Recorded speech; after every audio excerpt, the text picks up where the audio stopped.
Battery वाला। अस्सलामुअलैकुम अजीज़ दोस्तों, भाइयों, नौजवानों, कई दिनों से मेरी काफ़ी तबीयत ख़राब चल रही है और उसी में बच्ची की शादी भी थी। मैं सोच रहा था कि किला झोपड़पट्टी वालों के लिए मैं क्या करूं। आज मैं सीधे सीधे किला झोपड़पट्टी के लोगों से मुखातिब होकर के बात करना चाह रहा हूं।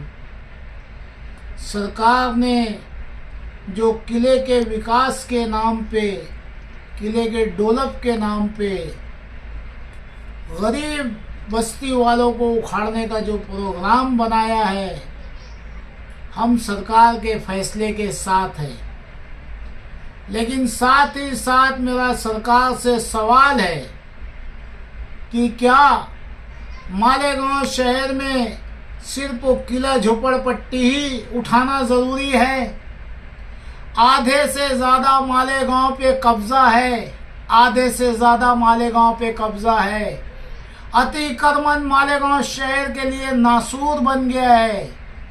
लोगों की न जाने कितने लोगों की साल भर में अतिक्रमण की वजह से मौत हो गई है। जो सड़कों पे अतिक्रमण है उसे नहीं हटाया जा रहा है। किला झोपड़पट्टी हटाना जरूरी है।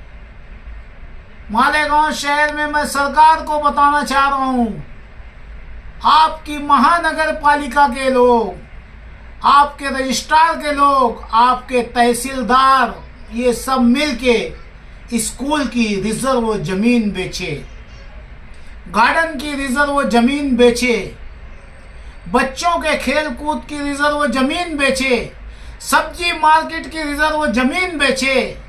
इन लोगों ने ट्रक टर्मिनल्स की पूरी जमीन बेचे, इन लोगों ने कब्रिस्तान की जमीन बेचे। हद हो गई, नदी नाले तक बेचे और सब में महानगर पालिका और रजिस्ट्रार और तहसीलदार इन्वॉल्व है। इन सब मुद्दों में सरकार, मैं रिजवान बैटरी वाला हमेशा कानून के साथ खड़ा रहा हूं, गैर कानूनी काम में कभी अड़थड़ा नहीं डाला हूं। लेकिन आप किसी जुल्म के साथ, किसी गरीब के साथ जुल्म कर रहे हो। सरकार ये चाहेंगी कि किसी मजलूम गरीब को कुचल के और विकास करेंगी, तो वो भी आपके अपने लोग हैं। सरकार माई बाप है, बिल्कुल उखाड़ना चाहिए किला झोपड़पट्टी के लोगों को। मैं सरकार के साथ में हूं, लेकिन मेरा सवाल है सरकार से, हम 10 साल से आपको पाठ पुरावा कर रहे हैं, 10 साल से। कमिश्नर, तहसीलदार, प्रांत, collector, IG, DIG, CM, PM, सबको हम रिटर्न में दे रहे हैं कि ये गैर कानूनी काम हो रहा है, सरकार की जमीनें, गरीबों का हक मारा जा रहा है। तब आप सो रहे थे। सर, हिंदुस्तान का एक ऐसा किला बताना, एक ऐसा किला जिसको सरकार ने बेच दी हो। मालेगांव शहर का अनोखा किला है क्या? जो किले की खंदक के बाहर है, 70 साल, 40 साल, 45 साल से रह रहे हैं, 50 साल से आगे से रह रहे हैं, किले से काफी दूर। और किले के अंदर काकानी स्कूल वाले अतिक्रमण करके बैठे। किले के अंदर एक खिल्ला नहीं ठोक सकते, आसार कदीमा की जगह एक खील नहीं ठोक सकते। हमारी किले की दीवार तोड़ दी गई, हमारे किले का गेट तोड़ दिया गया, हमारे राजा की तोप गायब कर दी गई, हमारे राजा की खंडक खोद करके वहां पे स्कूल खड़ी कर दी गई, जबकि इनकी स्कूल की जमीन उधर पड़ी है और ये किले में पड़े हैं। यह अतिक्रमण नहीं है। आप उस बस्ती को तोड़ने से पहले इस अतिक्रमण को तोड़िए, जिससे किला खूबसूरत दिखेगा। हम सरकार के फैसले के साथ हैं, लेकिन आप गरीबों को कचलोगे और कुछ आरएसएस के पिट्टुओं को पनाह दोगे, तो ये तो खुला तासुब है, ये तासुब है। मैं किला झोपड़पट्टी के लोगों को मुबारकबाद देना चाहता हूं और आज आपको एक पैगाम देना चाहता हूं। आपको याद होगा कि राहुल नगर नागछाप 2015-16 में जब महानगर पालिका इन्हें उखाड़ने आई तो जो सरकार 2008 में मालेगांव घरकुल योजना के लिए 4 करोड़ 48 लाख रुपया 58 लाख रुपया मालेगांव शहर को भेजी थी 21,600 कॉलोनियां बनाने के लिए, हम उस एग्रीमेंट को लेकर के कोर्ट में चैलेंज किए थे। हमने हमेशा कहा है मैं लड़ा हूं अतिक्रमण के लिए, मैं अपनी दुकान खुद तोड़ा हूं अतिक्रमण के लिए कि अतिक्रमण हटाओ। मैं कभी अतिक्रमण के हक में नहीं रहा हूं, लेकिन जो घरकुल बनी उसमें 200 करोड़ का करप्शन है, 200 करोड़ का। और खाने वाले माननीय कमिश्नर नीचे से ऊपर तक ये सारे अधिकारी भ्रष्ट लीडवान इसमें सब मुलविस है। उसकी क्यों नहीं चौकसी होती? हमने भारत सरकार श्री नरेंद्र मोदी जी को लेटर दिया, अमित शाह को लेटर दिया, ईडी को लेटर दिया, हमारे सीएम साहब को लेटर दिया, ऊपर से लेटर आया इसकी इंक्वायरी की जाए। तो घरकुल की इंक्वायरी क्यों नहीं हुई? वहां पे जहन्नम है वो जहन्नम।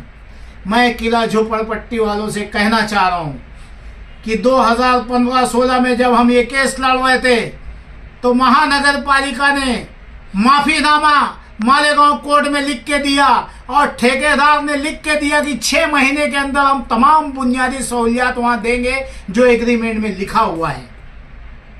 कोई काम पे अमल बजौनी नहीं हुई, ये कोड ऑफ कंडम हुआ है। मैं शहर की आवाम से कहना चाह रहा हूँ कोई भी घरकुल में नहीं जाना, ये तुम्हें भेज नहीं सकते और ये तुम्हें हटा नहीं सकते। अल्हम्दुलिल्लाह आपके जिम्मेदारों से मेरी फ़ोन पे बात हो रही है, आपको भी स्टे मिल चुका है आने वाली 17 तारीख तक। उसके बाद भी अगर जो कोई फिरका परस्ती करता है आपके साथ, सुबह फौज फाटा लेके आता है आपके दुआरे पे, तो बस्ती के लोगों आपको डरने की ज़रूरत नहीं है। एक हाथ में गुलाब का फूल लीजिए और एक हाथ में हाई कोर्ट का स्टे लीजिए। आने वाले हर अधिकारी का इस्तेकबाल कीजिए उसे गुलाब का फूल दे करके और उन्हें दिखाइए कि सर हमारी उच्च न्यायालय ने, हाई कोर्ट ने ये स्टे दिया है, आप 17 तारीख तक का यहाँ कुछ नहीं कर सकते।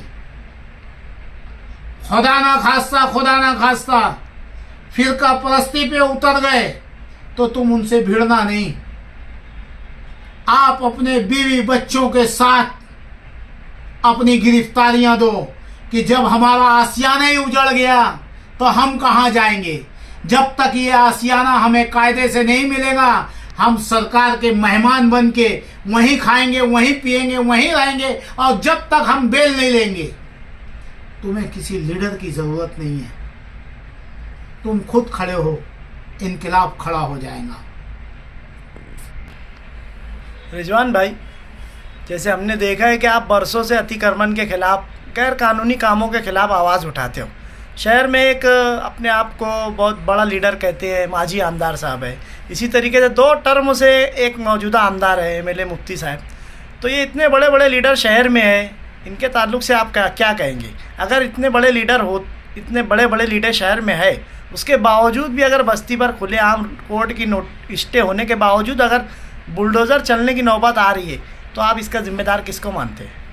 शहर में क़यादत का फुक़दान है, बिल्कुल कमज़ोर लीडरशिप है। रह का गया सवाल माजी एमएलए और उनके साथी जो अगाड़ी बना के काम कर रहे हैं, उन्होंने जो भी काम किया काबिले मुबारकबाद है। मैं शहर के एमएलए साहब से कहना चाहूँगा आपके चैनल के माध्यम से कि माननीय एमएलए साहब, जिंदगी पड़ी है हमें सियासत करने के लिए, लड़ने के लिए। मैं शहर के मौजूदा एमएलए, माजी एमएलए, शहर के अपने आप को तमाम लीडर कहने वालों से मैं अपील कर रहा हूँ, खुदा का वास्ता दे रहा हूँ, ये तुम्हारी तेरी मेरी करने का समय नहीं है। आज सब सर जोड़ के बैठ जाओ, सुबह 6 बजे वहाँ तुम पहुँच जाओ उन कीड़ा झोपड़पट्टी वालों को बचाने के लिए कि हमारे पास कोर्ट का स्टे है, आप इसे छू नहीं सकते। आज लोग उस दरवाजे पे बैठ के हसरत भरी निगाह से देख रहे हैं कि कोई हमारी नुमाइंदगी करने आएगा। मौजूदा एमएलए साहब, आप अपने पावर का इस्तेमाल कीजिए। आपको 1,10,000 से ज़्यादा वोट आवाम ने इस दिन के लिए दिया है कि आप उनकी नुमाइंदगी करिए, इस दिन के लिए नहीं दिया है कि आप पीठ बता के भाग जाइए। मैं माजी एमएलए से भी कहूँगा, मेरे छोटे भाई, सियासी मैदान बहुत बड़ा है, हम लड़ते रहेंगे। आज अपने शहर को बचाना है, अपने लोगों को बचाना है। आओ हम सब सर जोड़ के कानून के तरीके से, संविधान के तरीके से इन्हें हम समझाएं कि ये गलत तरीके से आप तोड़ने आए हो, इसे तोड़ नहीं सकते। देखेंगे 17 तारीख के बाद।